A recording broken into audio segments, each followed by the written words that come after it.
Go. Let's go.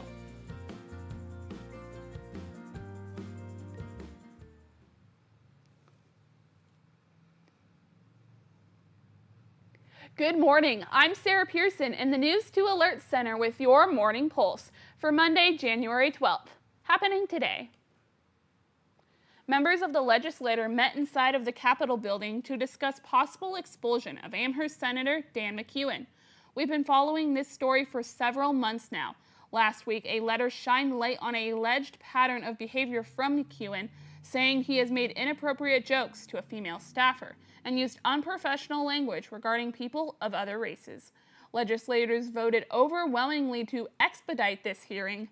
Now that same vote will go to the legislative floor, which is expected to happen tomorrow. If passed through, McKeon would be the first ever expulsion for the state legislature. We will have more from today's hearing tonight at 6. With the Tyson food plant closing in Lexington last week, several organizations are stepping up efforts to assist those impacted by looming job losses. That includes the Mission Avenue thrift store, who will be offering shelf-stable items for those affected. Plus, lending a helping hand is Wholestone Prestage, a hog manufacturing company with a location in Fremont. The company is welcoming former Tyson workers as they say their line of work is compatible with the meat processing experience. Anyone interested can reach out to Wholestone Prestage for more information. In sports, Husker men's basketball taking on Indiana Saturday. First half, Jamarcus Lawrence knocking down the triple to put Nebraska up by 5.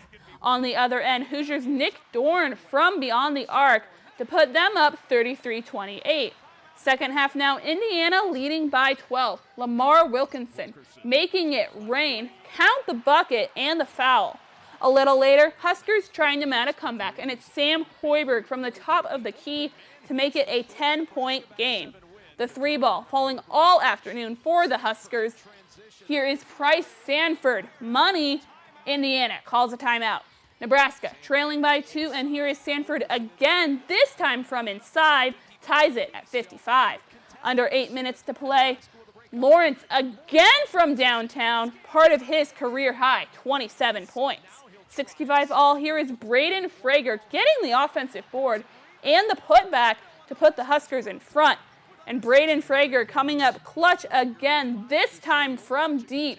75-66 Nebraska. Huskers rolling right, and once again it's Braden Frager gets the two-handed jam, and the Huskers come all the way back from down 16 to remain undefeated. And Fred Hoiberg secures his 100th win at Nebraska. That's a gutty win by our guys. And, you go down 16, you have adversity, you're coming off 2 really emotional games, find a way to bounce back and get another big one.